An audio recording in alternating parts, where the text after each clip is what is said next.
A cidade estava festivamente decorada, e havia até uma certa solenidade no ar.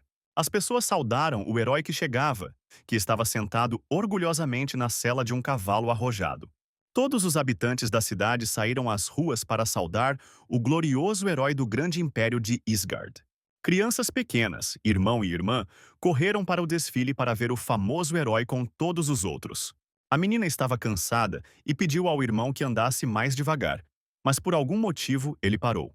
Um homem com uma bolsa nos ombros caminhava pela rua, o que atraiu a atenção deles. Aparentemente ele era um mago negro. As crianças observavam esse homem estranho com surpresa e apreensão enquanto ele se dirigia ao palácio. As crianças decidiram que ele era amaldiçoado. Lá, uma garota esperava pelo mágico, que chamou o jovem de Minold. Minold tirou a cabeça do monstro da bolsa e declarou que a última ameaça de Isgard estava eliminada. A moça agradeceu em nome de todo o império, mas o rapaz pediu que ela simplesmente cumprisse a promessa. Ele não queria ouvir as palavras dela, mas queria receber o que estava prometido naquele momento. A menina respondeu que se lembrava da promessa e que ele não deveria se preocupar. Ela perguntou ao mágico se talvez ela devesse chamá-lo de Mason agora. A garota lembrou-lhe que ela o tornou um mago negro não porque não gostasse dele, mas porque ele trabalhava para o bem do império, permanecendo em completa obscuridade. E isso merece gratidão sem limites, ao que o mago respondeu que não gostava dela e que gostaria de matá-la. A garota perguntou a Minold se ele realmente queria retornar ao seu mundo natal. Minold se ajoelhou e pediu para ser mandada para casa imediatamente, já que ela não precisava mais dele. A menina pediu que ele ficasse, só por precaução, e que então ela o recompensaria por todos os problemas que lhe aconteceram e por toda a negligência que ele sofreu. Minold pediu para ela terminar a apresentação. Ela não podia lhe dar nada. Ela o arrastou para este mundo à força, e ele trabalhou para ela como um escravo. Ela realmente quer que ele fique e continue a limpar sua bunda até o fim dos dias? O que ele receberá em troca? A menina respondeu que se ele ficasse, conseguiria tudo o que queria, e então Minold pediu que ela lhe trouxesse um pouco de frango grelhado ao estilo coreano, ou jokbal, porque a comida local é simplesmente nojenta. Todo esse tempo ela o alimentou com biscoitos de alto teor calórico, mas isso não é comida, é ração. Por que ele deveria ficar em um mundo onde não conseguem nem alimentá-lo direito? A menina respondeu timidamente que eles poderiam trabalhar nisso. Minold pediu para ela esquecer tudo. Na verdade, ele quer um computador com um monitor enorme e componentes legais para funcionar como um monstro. E também precisa do Wi-Fi mais rápido. Ele realmente quer coletar recompensas em seu jogo favorito, Dungeon Masters. Ele precisa entrar nele urgentemente. E a garota exclamou que ele deveria pedir a ela algo que existe neste mundo. Finalmente, ela percebeu que Minold não ficaria e decidiu começar o ritual de transferência. O mágico olhou ao redor do salão do palácio e disse que tinha muitas lembranças associadas àquele lugar, embora nunca mais quisesse vê-lo novamente. A garota disse a Minold para ficar no centro do selo de invocação, onde ele apareceu pela primeira vez neste mundo. O mago negro atendeu ao seu pedido, ficando no centro do círculo mágico. Primeiro, a menina o libertou da proteção da santidade. Minold pensou que, apesar do nome, essa coisa não protegia, mas sim servia como uma corrente, impedindo-o de matar a mulher. Ele ficou feliz que ela finalmente removeria aquela marca em sua mão. A garota fez uma última tentativa de dissuadir Minold de sua decisão de retornar e disse que o incrível poder que ele havia recebido neste mundo, assim como a riqueza e a glória que o aguardavam, não o impediriam de decidir deixar este mundo. Minold a aconselhou a cuidar da própria vida e perguntou se ela deveria ter medo de que, uma vez removida a marca, ele poderia matá-la facilmente. A menina declarou apressadamente que, nesse caso, ela aceitaria humildemente seu destino. Afinal, foi ela quem começou tudo. A marca foi removida e ela disse que agora Minold poderia matá-la se quisesse, mas se não quisesse, ela começaria o ritual. Agora ela irá privá-lo dos poderes que ele recebeu quando chegou a Isgard. É perigoso para ele entrar no portal com essas forças. Naquele momento, magia negra irrompeu das mãos de Minold e envolveu a garota. Ele disse que havia se esforçado muito para desenvolver seu poder e que não iria desistir dele tão facilmente. Ele simplesmente não deixaria que ela o tirasse. A menina caiu no chão do corredor e gritou alto. Ela entendeu o plano de Minold. Porém, sendo um mago negro, ele não seria capaz de abrir o portal. Mas no segundo seguinte, Seus olhos se arregalaram de surpresa. Minold conseguiu abrir a passagem com a ajuda de magia negra. A garota disse ao mago para parar porque ele não poderia usar magia interdimensional de forma tão descuidada. Mas Minold respondeu que sabia disso e que era por isso que ele havia ensaiado esse momento 1000 vezes. Porque agora ele estava no auge de seus poderes. E era estranho para ele que eles até mesmo dividissem a magia em escura e clara aqui. Porque era uma e a mesma coisa. Então Minold disse à garota que tinha uma última coisa para ela. Ele disse rudemente que esperava nunca mais vê-la e que, se eles se vissem, ela não viveria. Depois disso, Minold se despediu e desapareceu no portal. A menina olhou para o rastro mágico deixado pelo Mago das Trevas com desejo e condenação. Ele realmente achava que ela estava fazendo isso por diversão ou porque gostava? O lugar em seu mundo natal que Minold estava tão ansioso para alcançar ficava em um prédio comum de tijolos de 5 andares. Ele foi movido exatamente para onde queria. Minold respirou fundo e agradeceu a Deus por tudo ter dado certo. Tudo no apartamento permaneceu igual. E ele ficou parado por 1 minuto, apreciando a vista. Seu celular e computador ainda estavam sobre a mesa. Minold está no passado, mas na realidade Mason já sentia falta desses sentimentos há muito tempo. Finalmente ele voltou e saiu daquele buraco. Só uma coisa o incomodava, que a internet estava instável. E no momento, a conexão estava quebrada. Nesse momento, na rua, soldados se movimentavam cuidadosamente ao longo do muro de sua casa. Eles foram enviados para a área porque um alvo havia sido identificado lá. Os soldados perguntaram ao cabo por que seus superiores os haviam arrastado até ali, e ele respondeu que também não sabia de nada, e que, se estivessem interessados, deveriam perguntar ao oficial. Assim que os soldados viram seu alvo, Mason saiu pela entrada. Ele estava feliz que o telefone funcionasse, mas a falta de internet era irritante. Ele não conseguia acessar nenhum site. Girando o telefone em diferentes direções, ele tentou encontrar o Wi-Fi e percebeu que todas as lojas estavam fechadas, embora fosse dia. Os militares viram Mason, embora tivessem certeza de que civis não tinham permissão para entrar na área. Eles chamaram o menino e disseram para ele vir até aqui.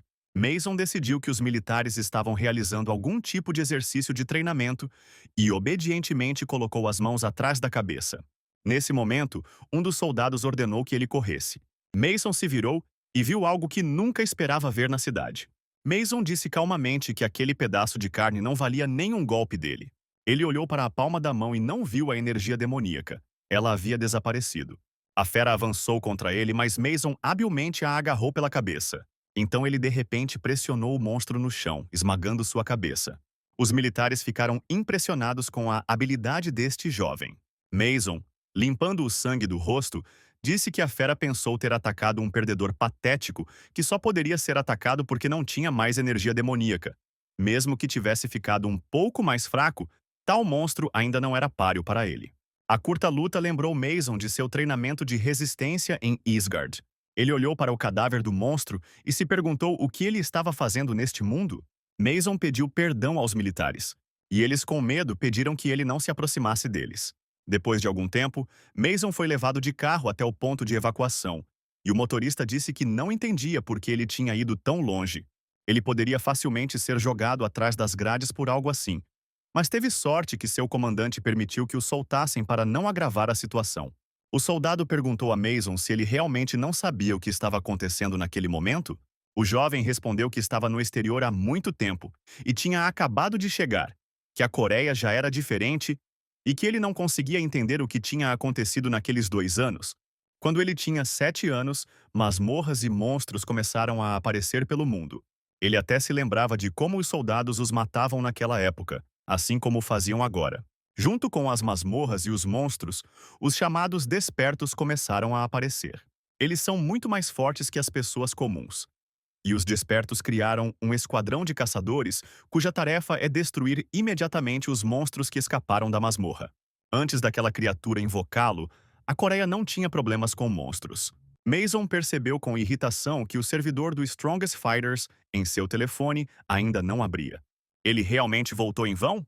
O motorista militar, por sua vez, não acreditou nas palavras do passageiro, pois o mundo inteiro estava na mesma situação. E ele disse que não sabia de nada, que isso parecia suspeito, mas que ele não queria se envolver no assunto. Mason se virou para o militar e perguntou se as pessoas conseguiam evacuar sem problemas, especialmente os desenvolvedores de jogos. O que ele achava era possível encontrar trabalho agora, especialmente em uma empresa de jogos. E o que aconteceu em geral, por que o país está uma bagunça? O motorista concordou em contar a Mason tudo o que sabia. Ele tirou nota A em teoria de masmorras e monstruosidade na universidade. Há uma razão pela qual a situação ficou tão ruim. Este é um fenômeno estranho que apareceu nas masmorras há cerca de 2 anos. Um dia, as masmorras começaram a aparecer com mais frequência e a ficar maiores. E o pior de tudo, o número de monstros gigantes também aumentou significativamente. Por causa disso, ficou mais difícil para os militares controlar a situação e, por fim, tiveram que isolar algumas das áreas mais violentas. Desde então, o exército tem tentado constantemente repelir os monstros, mas simplesmente não há pessoas suficientes. Mason se perguntou o que aconteceu com as empresas de jogos. Ele só queria jogar Dungeon Masters.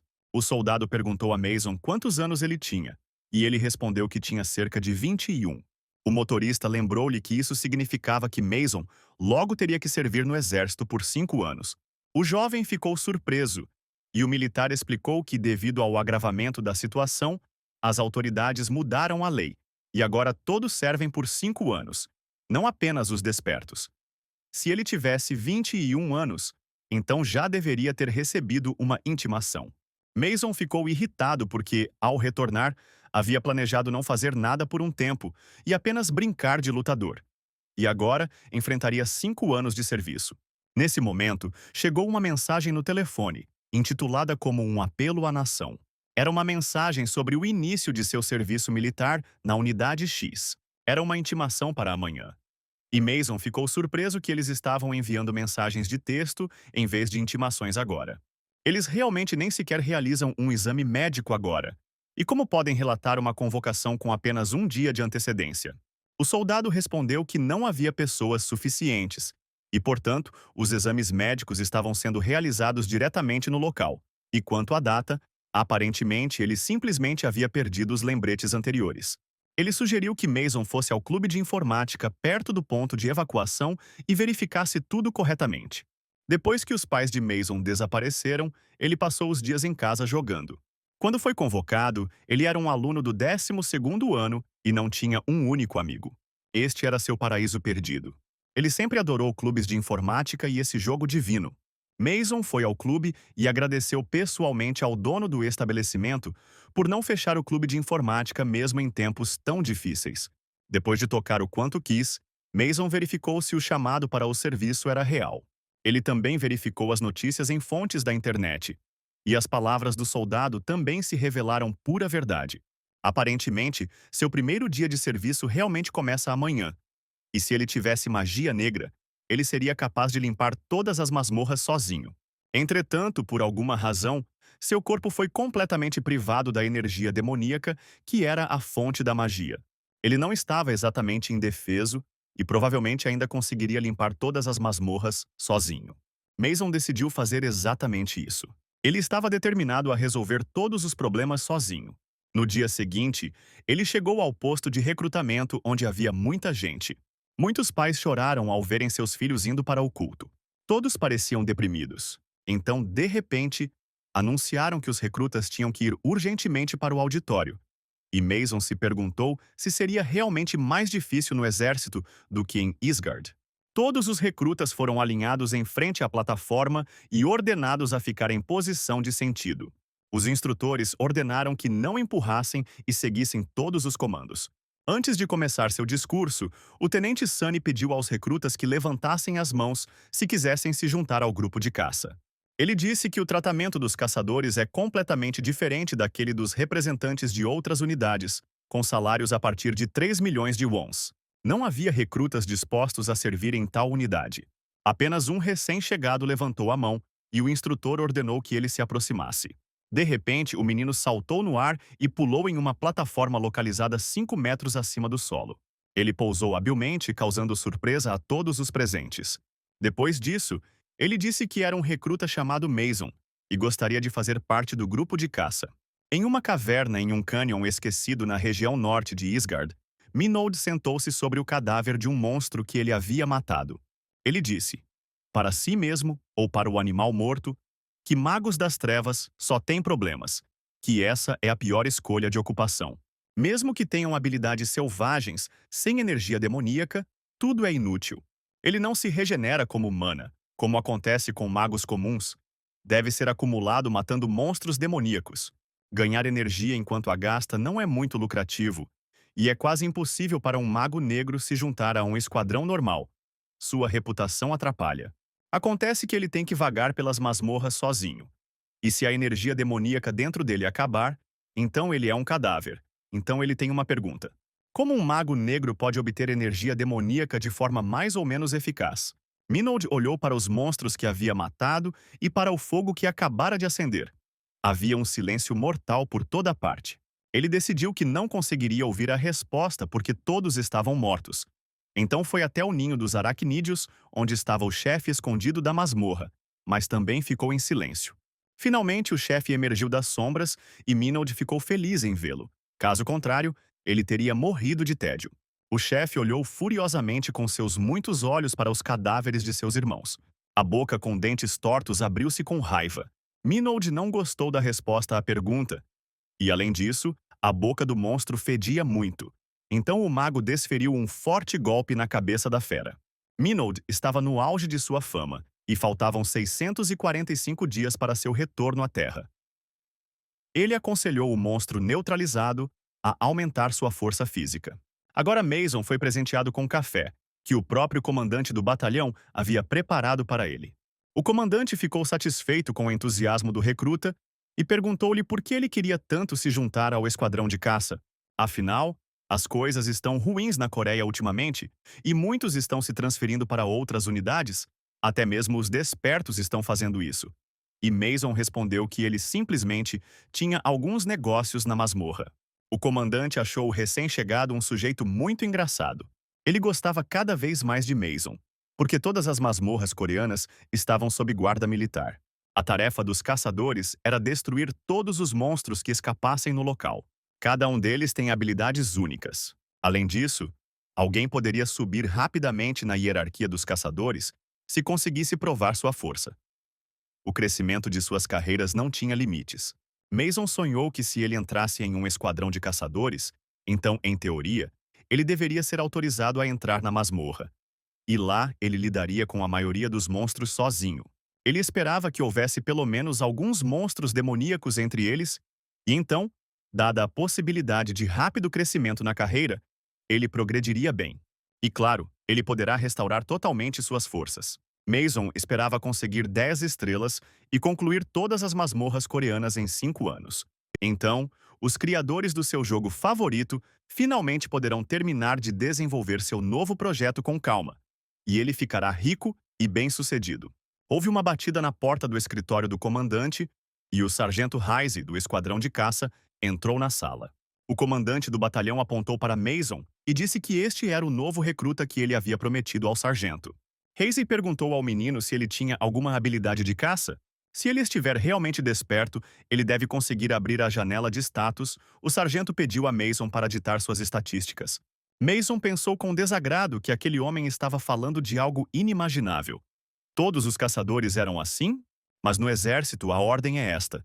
Se lhe mandam fazer alguma coisa, ele deve obedecer. Em Isgard, também havia janelas de status, embora ele raramente as abrisse, porque não havia nada lá, exceto pontos de estatísticas e descrições de habilidades. Mason abriu a janela de status e olhou surpreso para a tela. Heise pediu impacientemente que lhe dissesse o que tinha ali. A janela estava dando erro e ele avisou o sargento. O sargento Heise pensou que o recruta estava rindo dele. O centro de treinamento em Jeongi-do estava localizado em uma área pitoresca no sopé das montanhas. O comandante do batalhão olhou para a guerreira que entrou e notou que eles não se viam há muito tempo e que a última vez que se cruzaram foi em Wonchon, 10 anos atrás. E ele nunca pensou que a encontraria ali. Ele convidou a caçadora chamada Sal para se sentar. A garota corrigiu o comandante e afirmou que ela ainda não era uma caçadora, mas apenas uma dos recrutas, como todos os outros ali. Se ele a chamou aqui apenas por causa do pai, então ela quer avisá-lo imediatamente que não quer nenhum tratamento especial durante seu período de treinamento. A comandante riu e disse que tinha entendido tudo errado. Ele ligou para ela por um motivo completamente diferente. Claro, não haverá nenhum tratamento especial para ela. Afinal, um destacamento de caçadores não é algum tipo de operação de fachada. É que, como comandante, ele não pôde deixar de se interessar quando soube que uma nova recruta tão interessante havia chegado até eles e que muito em breve ela não teria tempo para conversar. Então, ele queria lhe contar algo com antecedência. Ele expressou sua convicção de que não foi uma decisão fácil começar do zero como outros recrutas, pessoas como ela são necessárias, e ele quer agradecê-la como soldado e cidadã coreana. Sal se sentiu estranho, mas agradeceu ao comandante por suas palavras gentis. O comandante confessou a Sal que havia recebido recentemente um relatório muito engraçado. Ela terá um amigo muito interessante e gostaria de visitá-lo com ele? Nesse momento, o sargento apresentou Mason ao centro de treinamento, e ele ficou surpreso com a seriedade daquela instalação. Obviamente, os contribuintes investiram muito dinheiro nesse negócio. Hasey aconselhou o novo recruta a não olhar para as opiniões locais. Era muito cedo para ele relaxar. Ele ainda não havia sido aceito no time. Ele pretende testá-lo pessoalmente. Se não fosse pela decisão de seus superiores, ele não teria se incomodado com isso e o teria enviado diretamente para Yanchang. Mason deve lembrar que, assim que o teste revelar que ele mentiu para eles, ele será imediatamente enviado ao tribunal. O sargento apontou para um enorme pedaço vermelho e disse que o teste era movê-lo pelo menos 1 centímetro. Então, ele seria aceito como caçador. Ele terá apenas 10 minutos para fazer isso. Se ele tiver um pingo de talento como caçador, deixe-o provar agora. Mason estava familiarizado com esse mineral, que era chamado de pedra escarlate e aparecia nas masmorras. Esse material não é apenas excepcionalmente pesado, mas também extremamente duro. Um bloco desse tamanho nem mesmo vacila sob a pressão de um recruta típico. No entanto, ele disse ao sargento que eles tinham um teste muito simples. É impossível olhar pela janela do status de outra pessoa. E entre os militares há muitos que abusam do poder à torto e à direito. Heisey sabia que esse cara pulou em uma plataforma de 5 metros, mas ele não queria mostrar a janela de status. Estava claro para ele que Mason estava mentindo. O jovem se aproximou lentamente da pedra e do mirante no segundo andar, o comandante do batalhão e Sal começaram a observar Mason.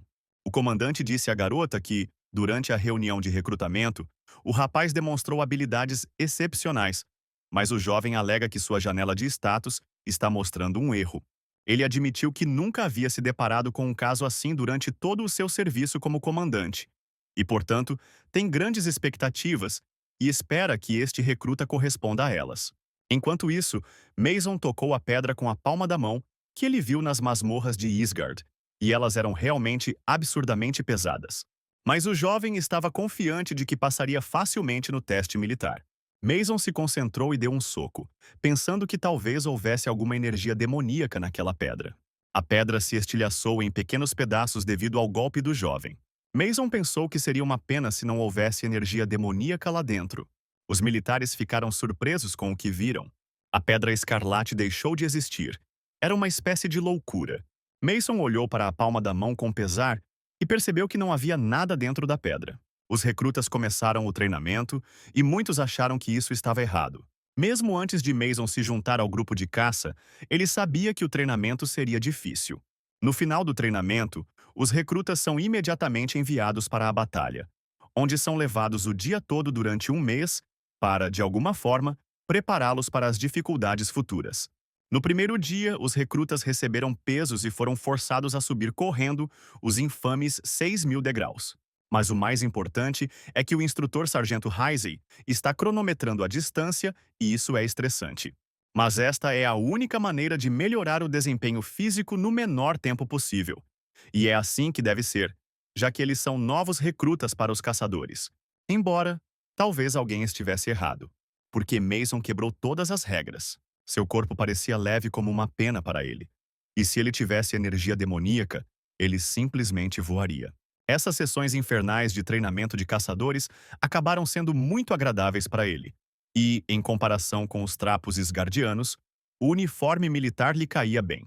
E a comida servida no refeitório do centro de treinamento era simplesmente magnífica. Então, depois de todos os pontos do cronograma, eles receberam um descanso. Mason sabia que havia um clube de informática ali e que não era pior do que aqueles nas zonas pacíficas. Ele acreditava que as autoridades não se importavam com o que ele fazia em seu tempo livre, contanto que os recrutas não saíssem do território do centro. O jovem pensou que poderia escapar facilmente dali com a ajuda daquelas migalhas de energia demoníaca que ele poderia obter se não gostasse das condições. Mas no final, essas condições o ajudam a se manter em forma. Elas o alimentam bem, o pagam bem e lhe dão tempo livre para brincar. Mason decidiu que o grupo de caça era a melhor unidade do exército, e seus companheiros de treinamento não conseguiam entender de onde ele tirava tanta força e energia. O instrutor Heisey também ficou bastante surpreso com as habilidades desse cara. Mason terminou em primeiro novamente. Heisey olhou surpreso para o cronômetro e notou que um recruta médio levaria cerca de 1 hora e meia para completar essa distância, e ele já estava lá. Mason lembrou ao instrutor que eles tinham prometido dar um dia de folga para qualquer um que conseguisse correr a distância em menos de meia hora. E ele se perguntou quanto tempo isso havia levado. Heisey foi forçado a cumprir sua promessa e deu um passe para Mason. Ele foi o primeiro recruta a receber este pedaço de papel. No entanto, boas estatísticas e força física não são suficientes para um verdadeiro caçador. O mais importante é a capacidade de resistir a monstros. O sargento Hayes decidiu observar Mason. Os iniciantes sentiam grande desconforto após o treinamento e estavam preocupados que isso acontecesse todos os dias.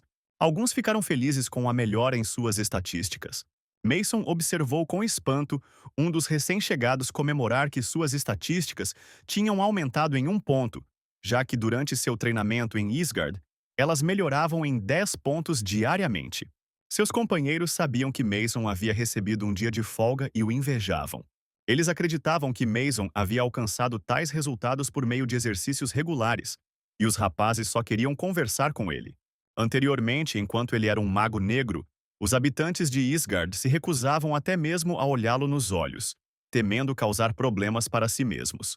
Ele realmente gostava de se comunicar com seus colegas, e alguém lhe disse que o clube de informática já estava aberto. Mason correu para lá, chateado por ter acabado de saber disso. Sentado em frente ao computador, ele começou a jogar com incrível energia e alegria. Já eram 9 horas quando ele decidiu que deveria deixar pelo menos 2 horas para dormir. Em Isgard, até mesmo 1 hora de sono era um luxo inacessível para ele. E 2 horas eram praticamente hibernação. Ele continuaria a matar sua sede pelo jogo todas as noites. De manhã, todos os recrutas eram obrigados a correr 40 quilômetros, e para tomar café da manhã, tinham que percorrer essa distância em 2 horas. Mason contou alegremente aos seus cansados colegas sobre como ele havia ultrapassado o limite de 10 caracteres no dia anterior. Foi incrível que Mason estivesse tocando a noite toda durante 4 semanas e não estivesse nem um pouco cansado depois do cruzamento. Ele ofereceu água aos recrutas de um cantil que havia trazido consigo, e eles ficaram novamente surpresos com sua incrível resistência. Ele olhou com alegria como seus companheiros matavam a sede e pareciam galinhas. Enquanto isso, o tenente Sunny relatou que estava decepcionado, porque esta era a última semana de treinamento e apenas metade dos recrutas mal havia passado dos padrões. Eles eram o pior grupo de todos. Com resultados como esses, eles serão testados em campo na primeira semana. Com esse humor, eles não conseguirão lidar com a última etapa do treinamento, a preparação para o trabalho na masmorra. Mason sabia muito bem que a maioria das masmorras desaparecia depois que todos os monstros que as habitavam eram mortos. Entretanto, às vezes a masmorra permanece no local mesmo após uma limpeza completa. Neste caso, ele se torna uma masmorra mutável, e então a estrutura desta masmorra muda regularmente. Essas masmorras são ótimas para treinamento de campo porque elas expõem você a todos os tipos de situações que um caçador pode enfrentar. E o treinamento nessas masmorras dinâmicas é chamado de treinamento de masmorra. Os novos recrutas não estavam nada felizes com a perspectiva de passar à clandestinidade. O tenente notou com satisfação que os recém-chegados estavam ficando nervosos e decidiu que um pouco de seriedade não os faria mal. Ele sempre acreditou que os recrutas deveriam ser tratados como cavalos em uma corrida, às vezes precisando de um chicote para impulsioná-los. Mas às vezes é preciso uma cenoura, porque o pânico não adianta nada. Então o oficial anunciou que o recruta com o melhor resultado teria 3 dias e 2 noites de folga. Contudo, o tenente não viu nenhuma alegria nos rostos dos recém-chegados. Eles não entenderam o significado do que foi dito. Por que não estão felizes? Somente Mason expressa algum entusiasmo. Logo chegou o dia de preparação para o trabalho na masmorra. E o esquadrão chegou ao local onde os recrutas viram um enorme portal aberto. Eles presumiram que precisariam passar alguns dias na masmorra. De repente, um caminhão chegou à caverna. Na gaiola, localizada nos fundos, os recrutas viam monstros. Eles eram cães de caça. Muitos dos recrutas viram monstros tão perto pela primeira vez e recuaram com medo. Para Mason, esses animais não eram mais perigosos que um chihuahua. O tenente expressou insatisfação com o medo dos recrutas, mas eles ainda tinham que lidar com esses monstros. O comandante ordenou que os recém-chegados se dividissem em grupos de 4. Cada grupo teria que derrotar pelo menos um cão e retornar da masmorra em até 1 hora.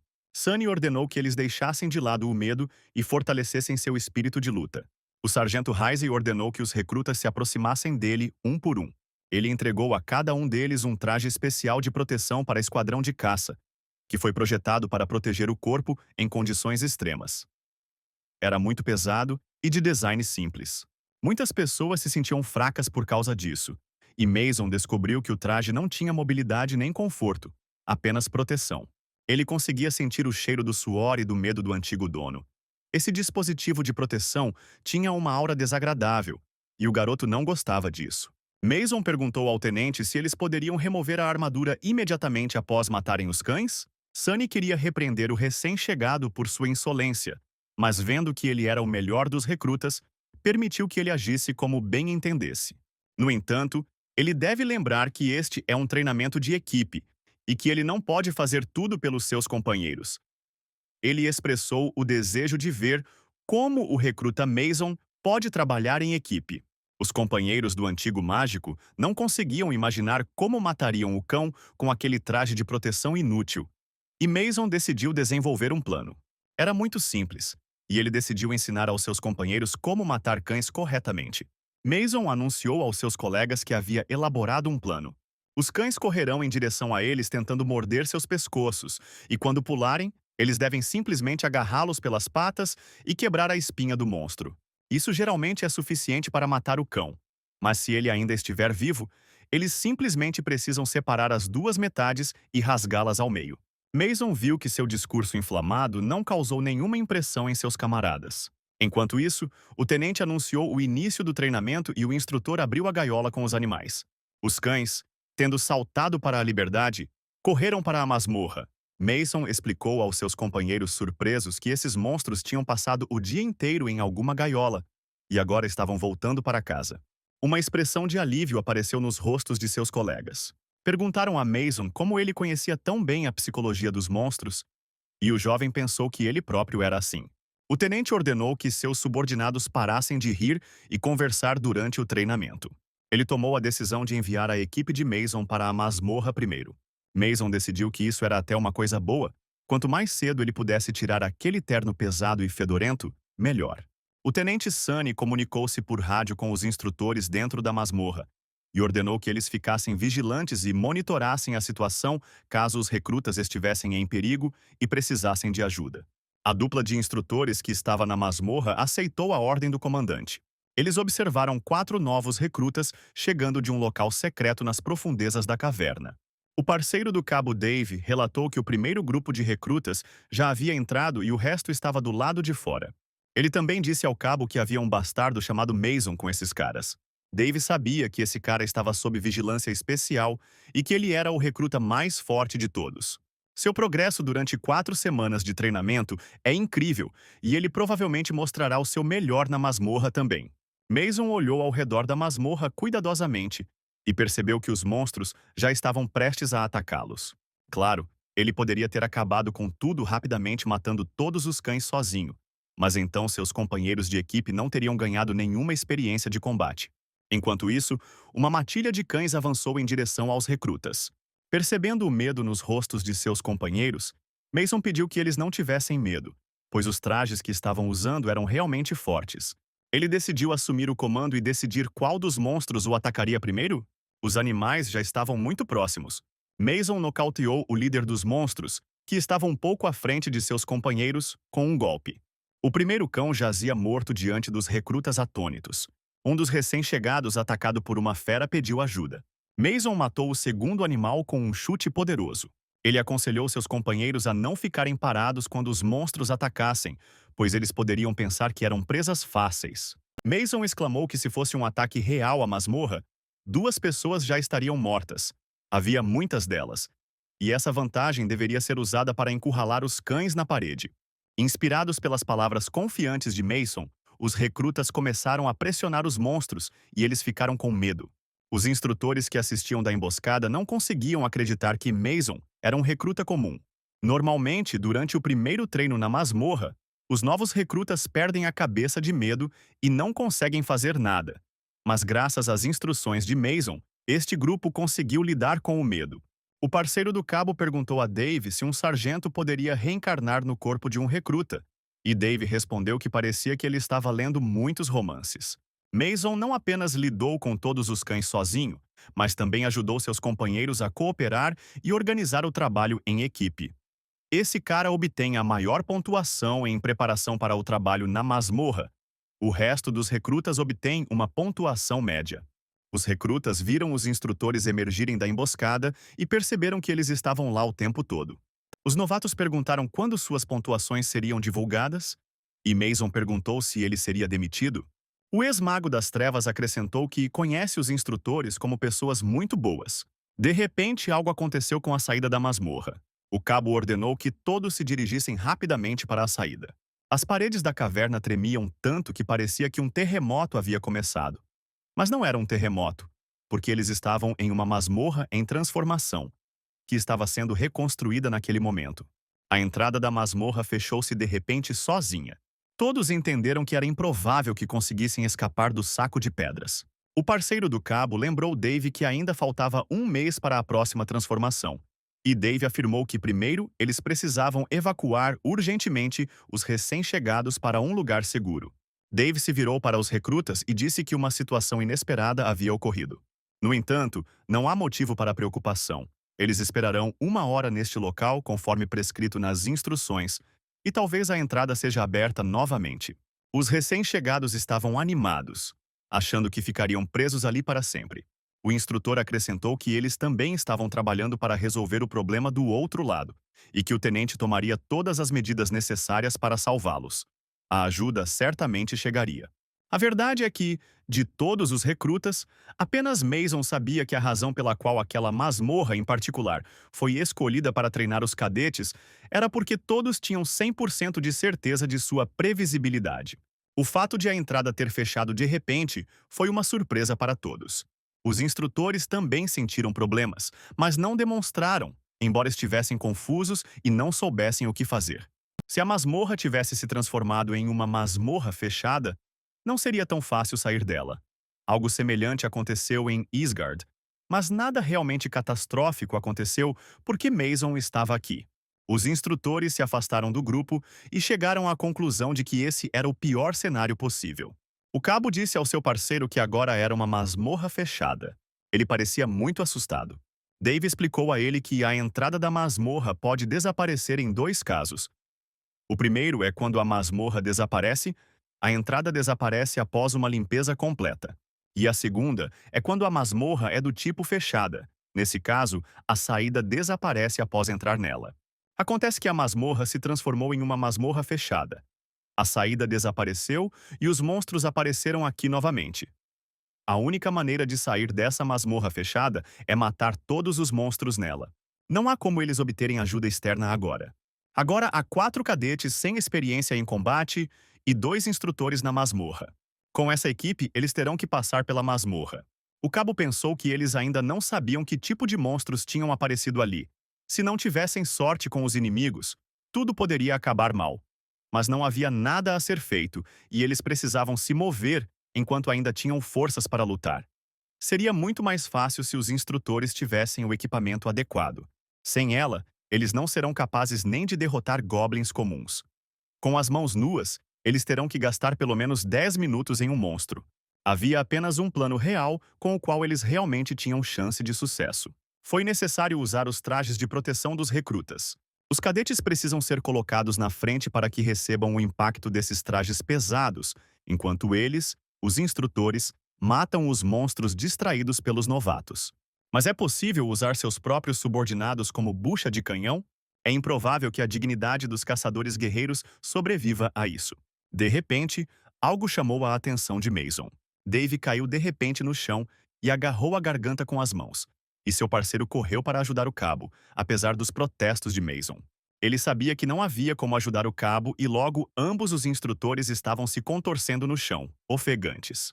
Mason ordenou que os membros de sua equipe permanecessem em suas posições, avisando que qualquer um que se aproximasse dos instrutores sofreria o mesmo destino.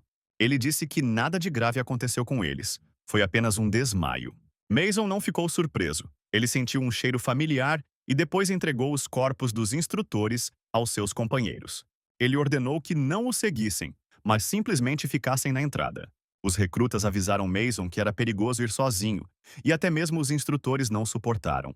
Entretanto, Mason já havia se aprofundado mais na masmorra e estava feliz por também existir na Terra. Energia demoníaca.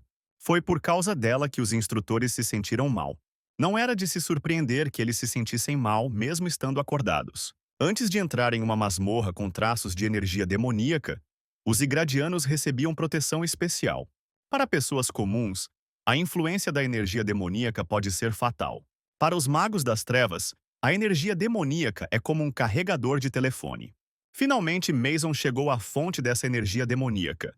Havia silêncio aqui, e não havia monstros à vista, exceto um que tentou passar despercebido, mas estava transbordando energia demoníaca. Mason nunca imaginou que conheceria um cão negro. No entanto, isso está longe de ser o mesmo que um cão normal. Os cães escuros são muito mais fortes e perigosos. Ele encontrou essa criatura pela primeira vez cerca de um ano depois de ser chamado para Isgard. E quase morreu ali, porque nunca tinha lido sobre essa espécie em nenhum livro antes. E, claro, tentou atacá-la. Agora, porém, ele estava satisfeito em ver aquele rosto familiar novamente. Mason respondeu ao ataque do monstro com um soco direto e agradeceu pelo presente de magia negra. Ele simplesmente adorava a energia demoníaca. O cheiro de sangue ainda o deixava enjoado. Após a morte de um cão escuro, uma grande quantidade de energia demoníaca é expelida dele, e é por isso que eles são difíceis de derrotar. O sangue desse monstro é venenoso, e ao entrar em contato com ele, a pele das pessoas comuns começa a apodrecer. Mas isso não se aplica aos magos das trevas. Mason sentiu-se muito satisfeito por absorver energia demoníaca pela primeira vez em tanto tempo. Mas o que um cão negro está fazendo neste mundo? Ele pensou que tais monstros só eram encontrados em Isgard. No entanto, é bom que na Terra também existam monstros contendo energia demoníaca.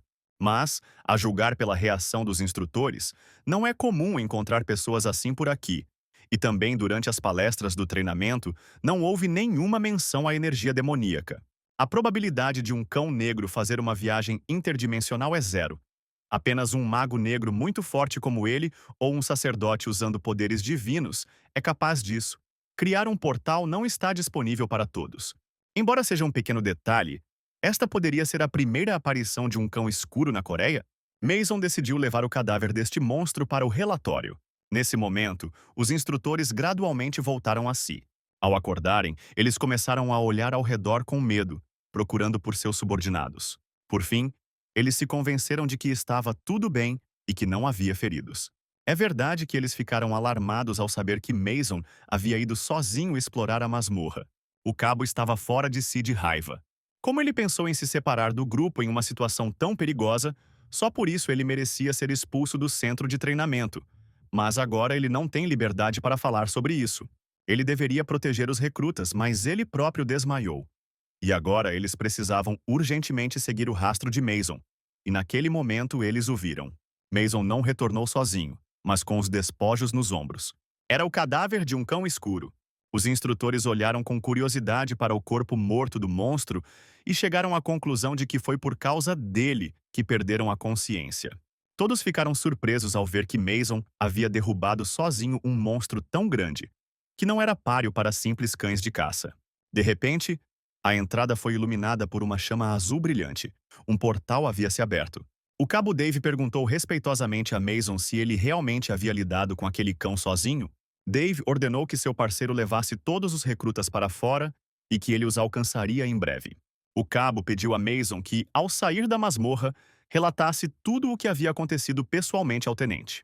Ele não deve omitir nenhum detalhe, incluindo a incompetência dos instrutores. Afinal, eles abandonaram a ação, deixando os novatos à própria sorte, não têm desculpa para isso e merecem ser levados à corte marcial. Tudo terminou bem somente por causa do Mason, e ele agradece por isso. Mason agradeceu timidamente ao cabo pelas palavras gentis. Dave respondeu, abaixando o boné sobre os olhos, que um homem de verdade deveria ser capaz de admitir seus erros, mas que era hora de voltar atrás. O cabo não conseguia imaginar como iria reportar tudo aos seus superiores. Mason refletiu que a última semana de treinamento foi agitada. No topo, ele abriu a janela de status. Uma mensagem apareceu na tela informando que o erro havia sido corrigido, mas o jovem não entendeu qual era o erro. Mason ficou furioso com esse sistema idiota. Ele leu no status que ele é o fundador do culto da irmã Lumi, o melhor personagem com uma habilidade idiota de corrupção. Mason conhecia essa personagem. Ela era do jogo Dungeon Masters. Tendo atingido o mais alto nível de magia negra durante seu tempo em Isgard, ele criou esse culto como uma brincadeira para afastar os fãs que o seguiam por toda parte. Como resultado, depois disso, o número de fãs só aumentou. Mason sentiu que havia enfraquecido significativamente. Suas estatísticas ficaram muito piores do que ele esperava. Ao descobrir que sua energia demoníaca havia desaparecido ao retornar à Terra, ele decidiu que deveria esperar outras surpresas desagradáveis. Mas isso já era demais. Das inúmeras habilidades que ele havia conseguido dominar, só lhe restava uma, que era a corrupção, uma habilidade muito fraca. O efeito do dano é uma dor no estômago e nada mais. Dessa forma, ele pode não atingir seus objetivos. Mas em Isgard, ele ainda foi capaz de levar tudo ao máximo. Ele esperava que aqui também tivesse sucesso. Agora que ele tinha um objetivo claro, ele precisava restaurar suas forças urgentemente.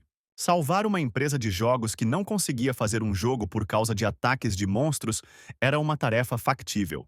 Ainda assim, é melhor do que aqueles dias em Isgard, quando ele não tinha escolha a não ser suportar. Os desenvolvedores tinham que esperar por ele.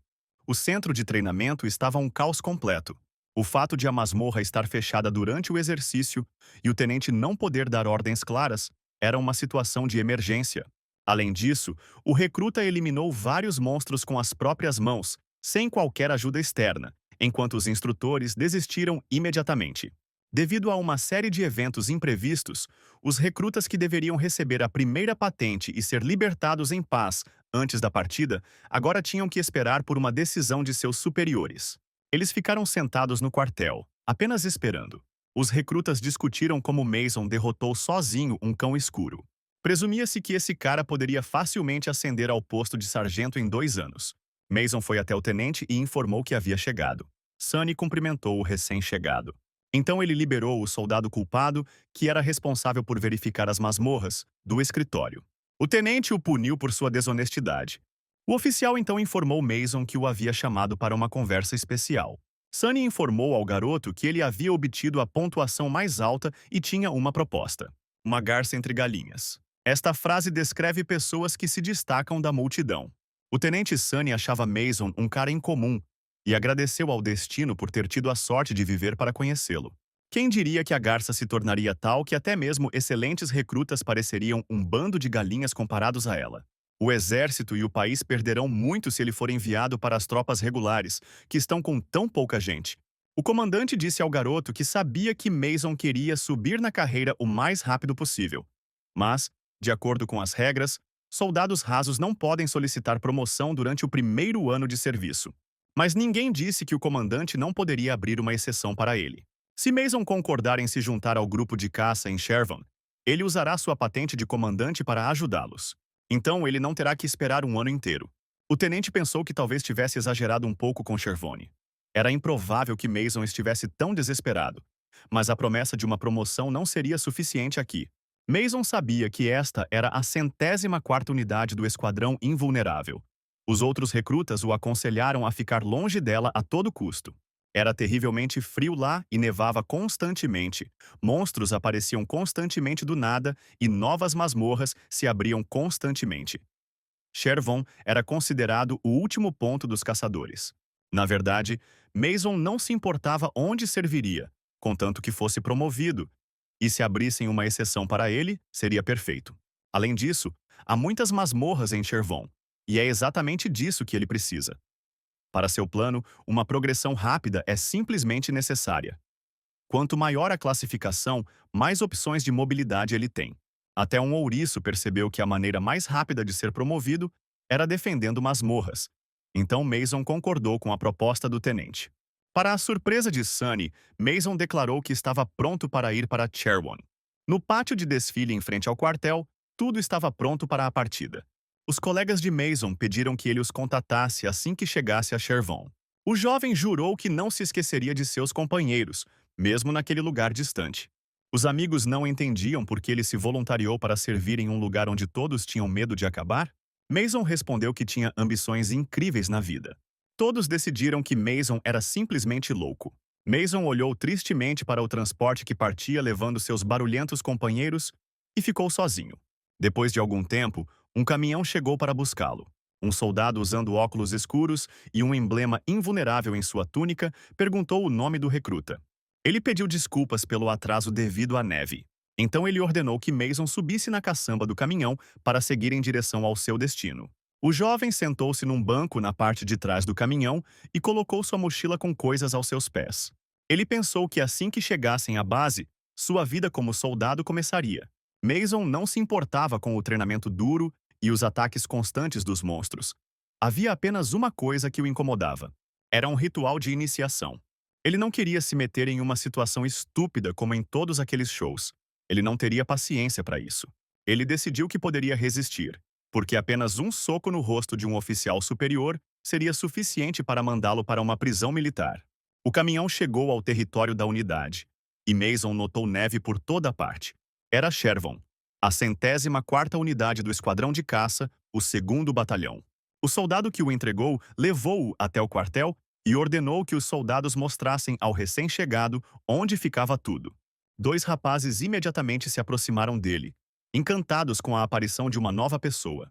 Perguntaram seu nome e disseram que tinham ouvido falar dele como um super-soldado que havia destroçado um cão com as próprias mãos. Eles ordenaram que um soldado vasculhasse as coisas do novo recruta. Mason percebeu que aqueles dois estavam no comando ali. Eles olhavam para ele com tanta felicidade nos olhos, como se tivessem ganhado um brinquedo novo. Um deles perguntou por que Mason veio para cá e não foi para a retaguarda, já que ele, com tais notas, poderia ter feito isso. O jovem respondeu que era mais fácil ganhar experiência de combate na frente de batalha e avançar no serviço. Seus interlocutores olhavam para Mason silenciosa e desconfiadamente, decidindo que ele não estava ali. Depois disso, perguntaram se ele tinha irmãs e namorada, e quando ouviram respostas negativas, pediram que ele mostrasse no que era bom. Mason decidiu que se mostrasse alguma coisa, esses lutadores irritantes o deixariam em paz. Ele disse que poderia demonstrar a eles flexões de braço com um dedo. Os dois não viram nada de especial nisso, mas decidiram dar uma olhada. No entanto, quando viram Mason fazendo flexões com um dedo, eles ficaram muito surpresos. Eles não conseguiam acreditar que o novato conseguia fazer uma flexão com um dedo. Não havia quase ninguém no batalhão que pudesse fazer isso, exceto, talvez, o sargento idiota. Nesse momento, um sargento entrou na sala e disse para Mason parar de fazer flexões. O jovem achou que sua voz era muito familiar. Mason olhou para cima e reconheceu o sargento Heisey. O orgulhoso casal que dominava a unidade presumiu que o sargento havia sido mandado de licença novamente por torturar crianças e perguntou por quantos dias ele havia sido mandado desta vez. Heisey relatou que havia sido enviado a eles por 4 dias e os aconselhou a deixá-lo em paz. Quando os meninos foram embora, o sargento lamentou não ter podido dar-lhes uma boa surra. Heisey pegou o celular e começou a assistir a aula sobre masmorras vulcânicas. Mesmo em um lugar tão pequeno, havia representantes de todas as classes e parecia que ninguém tinha mais de 30 anos. O sargento chamou o soldado de primeira classe Jenny. Heisey pediu que ele informasse um oficial subalterno. Jenny foi até Mason e disse seu nome. Ele lhe ofereceu algo para comer primeiro, pois tinha acabado de receber permissão para visitar a loja dos soldados. Mason ficou surpreso que até isso exigia permissão. E Jenny se ofereceu para deixá-lo pegar o que quisesse da loja às suas próprias custas. Mason imediatamente decidiu que esse cara era muito legal. Eles e Jin compraram comida no valor de 300 mil wons. Quando os meninos foram até a mesa e se sentaram, Mason perguntou a Jin por que ele não podia ir à loja quando quisesse. Ele respondeu que soldados de primeira classe e abaixo poderiam ir à loja no máximo 3 vezes por semana, e que somente soldados de primeira classe e acima poderiam ir à academia e ao clube de informática. Mason não gostou nem um pouco dessa informação, pois isso significava que ele não poderia visitar o clube de informática. Jin concordou que era uma regra muito estúpida, mas eles não conseguiram evitar e tiveram que aceitá-la. Mason se perguntou se havia alguma maneira de eliminar essa regra de sua vida diária. Jin respondeu que para resolver tal questão seria preciso ascender pelo menos ao posto de cabo, ou melhor, até mesmo de sargento. E isso era muito difícil. Mason percebeu que não havia outra saída a não ser a promoção, mas ainda achava que a proibição de frequentar o clube de informática era demais. Jin continuou falando e afirmou que na unidade deles não era fácil nem mesmo se tornar sargento. Ele já tinha sido reprovado no exame diversas vezes, já era seu terceiro ano e ele ainda era um soldado de primeira classe. Mason, olhando para aquele homem, decidiu que ele não seria promovido tão cedo. O sargento Shaw entrou na loja e Jin o convidou para jantar com ele. Shaw não recusou e demonstrou bastante apetite, comendo a comida que Jin havia comprado. Mason olhou para esse estranho personagem com desconfiança. Já farto, o sargento disse que não diria nada sobre a conversa deles, mas que se eles não prestassem para nada no campo de tiro amanhã, poderiam se considerar cadáveres ambulantes, mesmo que não esperassem que ele fizesse concessões a um recém-chegado. Ginny respondeu que estava prestes a contar a Mason sobre o treino de tiro. Shaw olhou feio para o soldado e perguntou se ele achava que estava pedindo demais deles. E Ginny rapidamente garantiu ao sargento que não. Mason estava ficando muito irritado com o sargento e estava perdendo a paciência. Ele escondeu as mãos debaixo da mesa e usou sua habilidade Hex, ordenando mentalmente que Shaw cuspisse toda a comida. O sargento levantou-se imediatamente do assento e empalideceu. Ele começou a olhar freneticamente para os rótulos de data de validade dos produtos. Depois disso, ele começou a suar e saiu rapidamente da sala, segurando a barriga com as duas mãos. Ele explicou que seu estômago estava embrulhado, e Mason ficou satisfeito em pensar que uma habilidade de nível I poderia ser útil às vezes. Mason olhou para seu novo amigo e perguntou o que ele disse sobre o treinamento no campo de tiro. Jin explicou que eles disparariam o KH-2 com munição aprimorada e explicou que a arma era muito poderosa. E balas durante o treinamento são como um pônei montado. Suas balas são como as de um cavalo indomado, e o recuo é muito mais forte. Além disso, o barulho é como o de um tiro de canhão. Jin explicou que os monstros aparecem aqui com muito mais frequência do que em outras regiões, então as armas precisam ser mais fortes. No começo pode ser difícil se acostumar, então ele não deve se preocupar se o sargento o mastigar um pouco, é normal. Mason achou que as comparações com um pônei de corrida pareciam muito boas. Então a arma de longo alcance usada em Isgard deveria ser chamada de elefante. Ele ansiava pelo dia seguinte. Na manhã seguinte, toda a unidade foi para o campo de tiro. O treinamento começou sob o olhar atento do sargento. Mason terminou de atirar no alvo, acertando todos os tiros com precisão, com apenas um tiro sendo impreciso. O sargento ordenou que os tiros cessassem e ficou surpreso ao ver que o soldado havia acertado o alvo 19 vezes e errado apenas uma vez. Todos os lutadores olharam surpresos para Mason. Eles invejavam a sorte do recém-chegado. O melhor resultado do time foi 14 rebatidas. O comandante do 2º pelotão da 2ª companhia do 2º batalhão, segundo-tenente Charlie, que assistia ao tiroteio da torre do comandante, não conseguia acreditar no resultado do recém-chegado, e o primeiro sargento Tommy, que estava ao lado dele, disse-lhe que havia rumores de que este soldado era um gênio. Quando seus colegas soldados perguntaram como ele fazia isso, Mason respondeu que simplesmente seguiu as instruções. O sargento de primeira classe Quinn elogiou pessoalmente Mason por seu excelente trabalho e o encorajou a continuar com o mesmo espírito. Ele estava ansioso para vê-lo atirar durante o treino extra da noite. Um dos caras que estava no comando do quartel perguntou ao sargento se era muito cedo para o novato ir para o treinamento extra, mas ele disse para ele colocar o capacete na cabeça idiota e ir trabalhar. Os colegas soldados de Mason o parabenizaram por seu talento no tiro e disseram que se ele tivesse acertado todos os 20 tiros, teria ganhado um dia de folga. Mason perguntou a Jean o que havia de tão especial nesse treinamento extra. Jin respondeu que normalmente os novatos não tinham permissão para fazer treinamento extra até se acostumarem a usar suas armas incomuns. Eles explicariam tudo para ele de qualquer maneira, mas ele poderia lhe dar uma breve visão geral. Durante o treinamento adicional, dois esquadrões passam por uma espécie de pista de obstáculos em paralelo, e no caminho até a linha de chegada, devem lidar com monstros. Normalmente não há inimigos muito perigosos lá, mas ainda é um alvo em movimento e você ainda precisa estar preparado para um contra-ataque. Além disso, você não pode atingir os modelos humanos que às vezes aparecem no caminho. Um tiro em um civil e ele automaticamente falha. Jenny garantiu a Mason que os monstros ali não eram particularmente perigosos e que seus superiores estavam de olho em tudo. Então não havia nada com que se preocupar. Depois de ouvir Private First Class, Mason achou que pistas de obstáculos e monstros ao vivo eram muito divertidos. Após o treinamento no campo de tiro, os soldados foram almoçar. Jenny, sentado à mesa em frente a Mason, continuou impressionado com seus tiros bem-sucedidos, ao que o jovem respondeu que seus 13 acertos também foram um resultado excelente. Jin respondeu que já era experiente, mas para falar a verdade não era muito bom em atirar. O verdadeiro as nesse caso é o Sargento Hayes, que tem uma média de 17 acertos e é considerado o melhor atirador do time. Mason achava que o resultado médio aqui era de 10 acertos, mas agora ele era o melhor aqui. Jenny disse a Mason que não tinha dúvidas de que ele se sairia bem com o treinamento extra.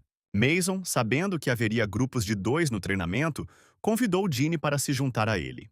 Mas o camarada respondeu que as pessoas eram designadas para grupos por seus superiores, então ele não podia lhe prometer nada, e Mason perguntou sobre os critérios de seleção. Jin ouviu que era uma loteria simples. O sargento de primeira classe Quinn anunciou que o exercício começaria em 5 minutos e ordenou que todos os soldados vestissem seus coletes à prova de balas e se alinhassem.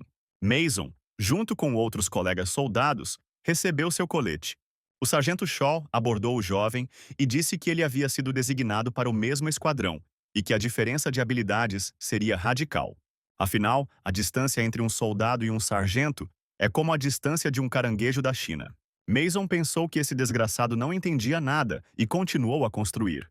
Shaw lembrou a Mason que o tempo médio para completar uma pista de obstáculos é de 3 minutos e perguntou se talvez o novato pudesse se destacar ali também. Ele aconselhou o rapaz a terminar em 3 minutos, caso contrário ele estaria em apuros. Shaw não gostou do silêncio do recém-chegado e continuou a abusar verbalmente dele. O sargento disse que, se Mason diminuísse o ritmo, ele lhe daria uma surra. Ele disse ao jovem para observar o que os outros times estavam fazendo. O primeiro esquadrão, formado pelos sargentos Kim e John, estava pronto para o treinamento. No início do treinamento, 2 pessoas descem juntas para o complexo de treinamento subterrâneo. Aqui os soldados têm que destruir monstros. Ao mesmo tempo, eles devem proteger os civis, ou melhor, os modelos que os representam. Contudo, na realidade, o treinamento se tornou mais uma competição entre soldados. O melhor será considerado aquele que limpar a pista o mais rápido e precisamente possível. O vencedor será aquele que finalmente apertar primeiro o botão vermelho localizado na linha de chegada. Na tela, os juízes podem ver ícones de monstros de diferentes tamanhos que os competidores encontram ao longo do caminho. Quanto mais perigoso for o monstro, maior será o ícone na tela. Cada pista contém 2 monstros, e inimigos aleatórios aparecem lá. Ninguém nunca sabe o que esperar. John encontrou um sapo remador no caminho. Ela imediatamente atacou seu oponente com uma língua venenosa. Na tela era perceptível que Kim estava se movendo mais rápido em sua rota, embora tivesse menos sorte com os monstros, e o inimigo ainda tinha uma chance de recuperar o tempo. Kim destruiu o primeiro monstro e continuou andando.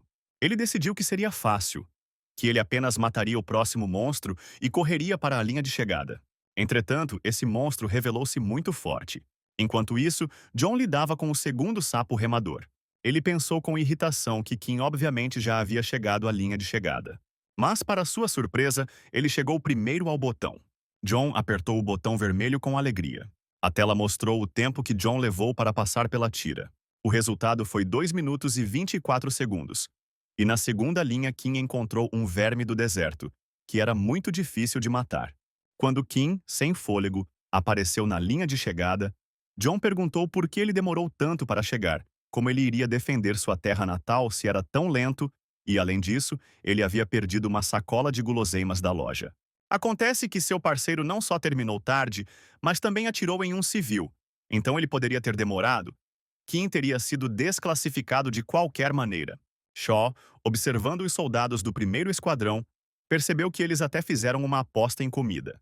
Mason se aproximou do sargento e se ofereceu para apostar em algo também. Ele sugeriu apostar em um desejo e deixar o mais forte vencer. Shaw riu, mas aceitou a oferta. O sargento, no entanto, disse que não tinha desejos que um soldado comum pudesse realizar e que teria que, no mínimo, dar-lhe todo o seu salário pelos próximos 3 meses. Mason não ficou surpreso que o sargento estivesse apostando dinheiro. Ele concordou em abrir mão de 3 meses de salário se perdesse. Jane ouviu a conversa entre o sargento e Mason de lado, mas não conseguiu se envolver na discussão. O primeiro sargento Quinn chamou o próximo grupo para começar. Ambos os competidores estavam prontos para começar a competição. Quando o sinal de partida soou, Mason pensou melancolicamente que havia caído na provocação barata de Shaw. No início, ele não quis se meter em encrenca, pois percebeu que não valia a pena.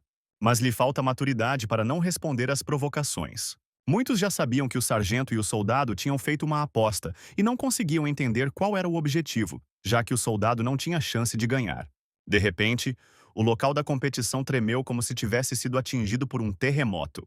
Mas não foi um terremoto. Na tela de vigilância, todos notaram um ícone enorme que apareceu em uma das pistas de obstáculos. Mason, enquanto estava lá, percebeu que o chão sob seus pés estava tremendo e decidiu que isso estava acontecendo por causa do monstro. O que ele viu superou todas as suas expectativas. Mason olhou para o enorme monstro e perguntou o que ele estava comendo. Ele não perdeu tempo em atacar Mason. O novato mal conseguiu escapar da zona de ataque. Mason sabia que atirar de forma imprudente em todas as direções o colocaria em apuros e que, se acertasse o modelo que representava um civil, seria desclassificado. O monstro com chifres já estava pairando sobre Mason com seu corpo enorme. Além de ser tão alto quanto um prédio de vários andares, ele gritava loucamente. Suas garras alcançaram o corpo de Mason. Mas sua magia negra já havia deixado marcas nas patas do monstro. Em breve, a pele desse monstro começará a apodrecer por toda parte. Na sede, todos observavam com preocupação o enorme ícone do monstro aparecer ao lado do distintivo do recruta. O sargento de primeira classe Quinn ficou intrigado ao ver que havia um monstro demônio de um olho na segunda linha. Outro nome para ele era Demônio Devorador, que absorvia energia e então sua regeneração aumentava, e seu poder de ataque aumentava drasticamente. Quinn achou estranho o comportamento inexplicável do demônio, que esse monstro nunca ataca primeiro, a menos que sua vida esteja em perigo, mesmo quando ele sai da zona de quarentena e caça outros monstros. Depois ele foge. O sargento não entendeu o que o deixou tão irritado a ponto de atacar o recruta. Enquanto isso, Mason percebeu que o monstro estava bastante ativo. Ele era, claro, fácil de pegar, mas ainda era um treino de tiro, e Mason abriu fogo com uma metralhadora. Entretanto, as balas que atingiram a cabeça do monstro causaram alguns danos a ela. Embora seu olho estivesse se recuperando lentamente, Mason queria acabar logo com aquilo e acabar logo com a doença. O jovem ficou surpreso ao ver que, apesar dos ferimentos, o monstro atacava ativamente e ainda enxergava e ouvia bem. O último ataque da fera ocorreu a poucos centímetros da cabeça de Mason. Ele pensou em como os superiores poderiam usar um monstro tão raivoso para treinamento, mesmo que ele não conseguisse mais ver nada, mas já tivesse reconhecido sua localização 2 vezes. Ele realmente sentiu sua magia negra? O sargento Quinn, armado com uma arma de grosso calibre, correu para ajudar o recruta. Ele considerou o que aconteceu como um erro seu. Um demônio de um olho só que absorvia energia. Um monstro que um simples soldado jamais conseguiria derrotar com uma arma de fogo pessoal. O sargento caminhou em direção a Mason com todas as suas forças e rezou a Deus para que ele aguentasse um pouco mais. Enquanto isso, tendo lidado com seus monstros, o sargento Shaw olhou para seu relógio e viu que havia feito isso em 2 minutos e 30 segundos. E Mason não era páreo para ele com tal tempo. Ele correu para a linha de chegada, pensando que seria uma vitória fácil demais para ele, e já estava decidindo o que faria com o dinheiro que ganhou de Mason. No entanto, ele estava prestes a se decepcionar. Seu oponente já estava no botão vermelho. Mason apertou-o ironicamente com um dedo da mão. O sargento Shaw gritou de raiva e ressentimento, e Quinn, chegando ao local onde o monstro perigoso apareceu, o encontrou morto. Ninguém jamais havia terminado seu primeiro treino extra em 2 minutos. E todos achavam que o novato Mason era uma verdadeira máquina. Esse cara conseguiu derrotar sozinho o demônio de um olho. Jenny parabenizou Mason alegremente e ficou feliz por ele não ter se machucado. Jim perguntou como ele conseguiu derrotar o demônio de um olho e o garoto respondeu que ele simplesmente seguiu as instruções. Jenny lembrou ao Sargento Shaw que eles estavam apostando no tempo e que o novato havia vencido. O sargento respondeu indignado que a vitória foi injusta e, portanto, a aposta deveria ser cancelada.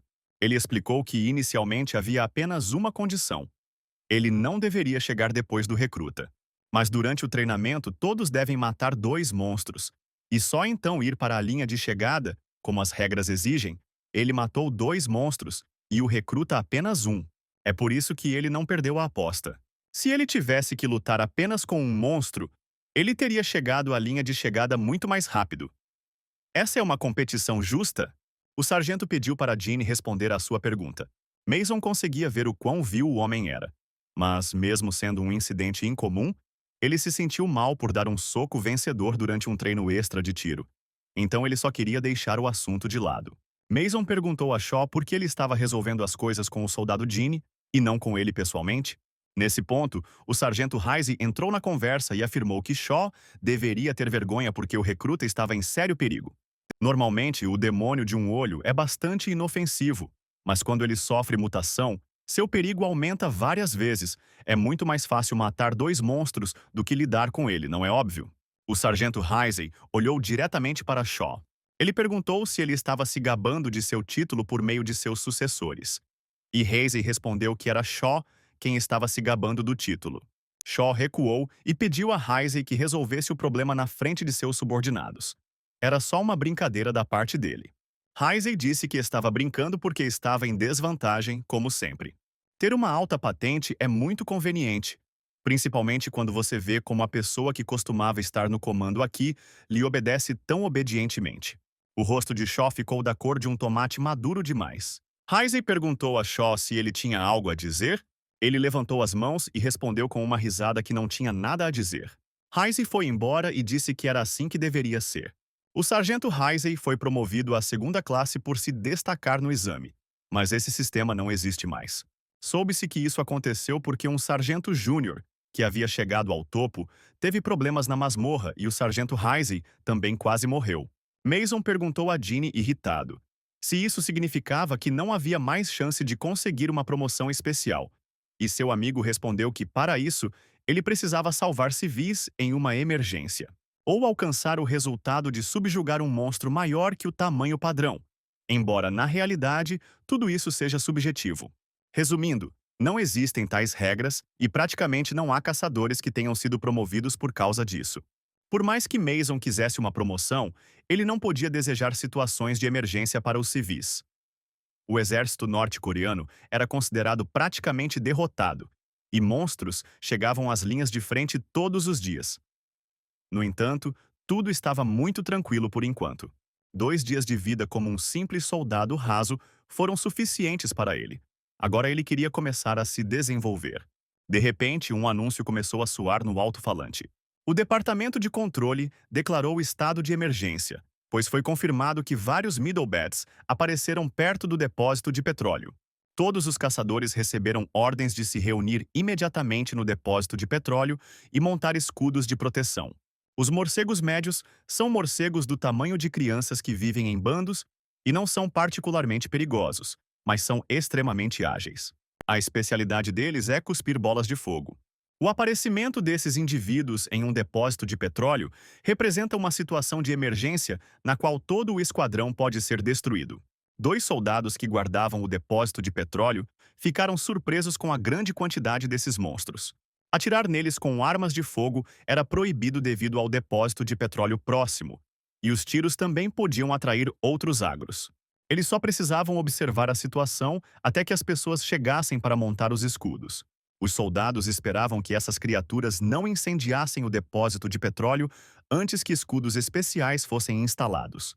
Afinal, se isso tivesse acontecido, todo o depósito de petróleo e o destacamento teriam perecido. A situação deixou os guardas muito nervosos e eles não sabiam o que fazer. Nesse momento, Mason apareceu ao lado deles, dizendo que iria distrair os monstros. Os soldados reconheceram o recruta da segunda companhia. Pediram que ele saísse imediatamente, pois não conseguiria fazer nada sem equipamento especial. O jovem pensou que não precisava, pois haviam chegado convidados que lhe garantiriam uma promoção. Nessa situação, ele pode obter a patente de soldado raso ao lidar sozinho com uma emergência que poderia ter prejudicado todo o esquadrão, além de ganhar experiência como bônus. Então, ele não pretende se conter. Ele concentrou sua magia negra em suas mãos. Mason se lembrou de uma luta de treinamento recente com um monstro de um olho. Como ele esperava, os morcegos também reagiram ao seu poder demoníaco. Agora todos pertenciam a ele.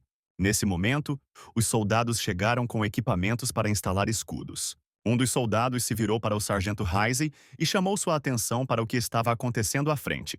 Mason lidou com os agressores despedaçando-os com as próprias mãos. Mas isso levou muito tempo e Mason decidiu usar algo mais eficaz. O sargento ordenou que Mason se abaixasse e recuasse imediatamente. O que diabos ele estava fazendo ali sem um colete à prova de balas? Mason ignorou as palavras do comandante e acreditou que todos aqueles monstros eram suas presas. Então ele viu o bastão elétrico nas mãos de Hayes e decidiu que agora seria divertido. O sargento, de repente, sentiu uma sensação ruim no estômago.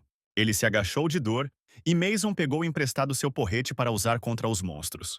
Mason pediu ao sargento que não se preocupasse com ele porque ele rapidamente lidaria com os ratos com um mata-moscas elétrico. Depois disso, ele correu em direção ao bando de morcegos com um grito de alegria. Ele agiu de forma rápida e eficiente. O sargento observou com espanto enquanto o sujeito suprimia inúmeros ataques intermediários. Um deles, bem grande, correu para atacar os combatentes. Este monstro diferia de seus parentes por suas enormes presas e olhos terríveis. Heisey ordenou que seus subordinados atirassem nele por sua conta e risco. Os soldados abriram fogo com armas automáticas. Mason se aproximou do taco do meio e perguntou se ele não tinha aprendido nada sobre não mexer com fogo. O ar foi cortado por vários raios e os soldados pensaram: quando esse cara conseguiu ir tão longe? Por fim, os escudos foram instalados e ativados, e os militares começaram a recolher os Middlebats mortos. O oficial de plantão abordou o sargento Heisey e perguntou de onde essas criaturas vieram, já que elas não foram detectadas pelo radar. Ele elogiou o sargento por seu trabalho e perguntou quantas dessas criaturas foram mortas. Heisey respondeu que 30 pessoas tinham sido mortas e se perguntou com o que o oficial de plantão estaria tão ocupado a ponto de nem se dignar a aparecer ali na hora certa. Mesmo que ele não seja especializado em operações militares, como ele pode aparecer somente depois que a situação já está resolvida, sem prestar qualquer ajuda? Ele provavelmente estava olhando para o radar monstruoso na sala de controle. O oficial de serviço disse que reportaria ao capitão do batalhão que Heisey havia fritado sozinho todas aquelas criaturas com eletricidade. O sargento informou que não era ele, e o oficial de plantão perguntou surpreso se realmente havia mais alguém no destacamento que pudesse manusear as barras elétricas tão bem quanto ele. Heisey respondeu afirmativamente e acrescentou que não só eliminou um rebatedor do meio com o equipamento elétrico, como também acabou com todos eles sozinho. O oficial de plantão perguntou incrédulo: será que realmente uma pessoa derrotou todos aqueles Middlebats? Nesse momento, Mason se aproximou deles e disse que tinha vindo devolver a vara elétrica que o sargento Heisey havia lhe emprestado.